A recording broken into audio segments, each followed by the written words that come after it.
Walk us through this past weekend in Winnipeg. Got the 1 point over the 2 games, but ultimately, what are you trying to take out of those 2 contests against the Moose to apply to what's going to be a busy stretch of games coming up? Well, I think the big thing to take out of it is that we can't afford to make mistakes at key times of the game. We played 5 really good periods. The first game, the first period, we were not awake, but other than that, I think we played 5 solid periods where, we could have easily won the game. We just made a few mistakes here and there, and it cost us. Some players said it might have been the long layoff or just playing 1 game over 10 contests. Now you're about to begin a stretch of 9 games over 17. Kind of a switch in mentality in terms of having to ramp things up constantly over a short amount of time.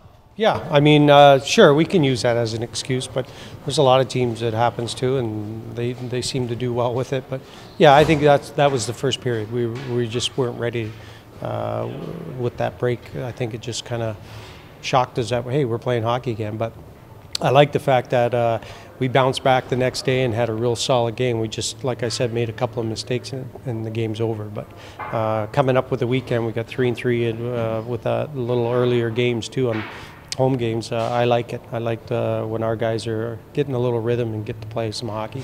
How magnified is it for this coaching staff to see success this weekend? You got Grand Rapids in their building on Friday, Cleveland, which is fighting for their playoff lives in their respective division, and then, of course, the Texas Stars, which has been back and forth with you and the IceHogs. I mean, you can pretty much make it a little mini playoff weekend if you wanted to. Yeah, and we will. We'll address it. They know it's playoff hockey, and like I've been saying for most of the year, they've been managing themselves pretty well. So.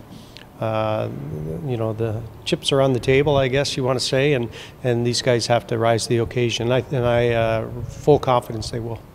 Players trying to get healthy as well. I mean, what can you tell us about some guys that have been out of the lineup? Brandon Davidson, Matthew Highmore looks like he's getting closer and closer, but anything you can give us on that front in terms of how the IceHogs look to move into this busy stretch of games? Well, Davidson's not ready yet. There's, he kind of has his good days and bad days. Highmore looks good out there. You'd think he could play tomorrow. He just needs to strengthen that shoulder up.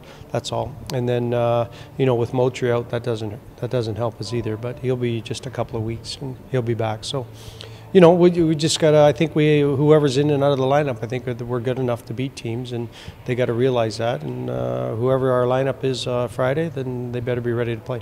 Forwards Jordan Shader and Peter Holland seem to have some great chemistry here over the small handful of games that Holland has been in since the trade. What have you liked about that duo and ultimately how they kind of led the way in terms of providing that offensive power? Well, I think the offense is coming for them a little easier because they're working.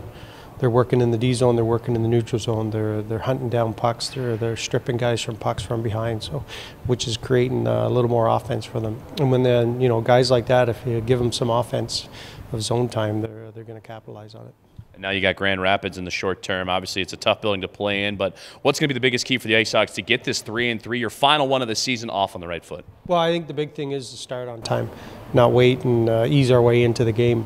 When that puck drops, we're ready to go and try to play as solid as we can for 3 periods.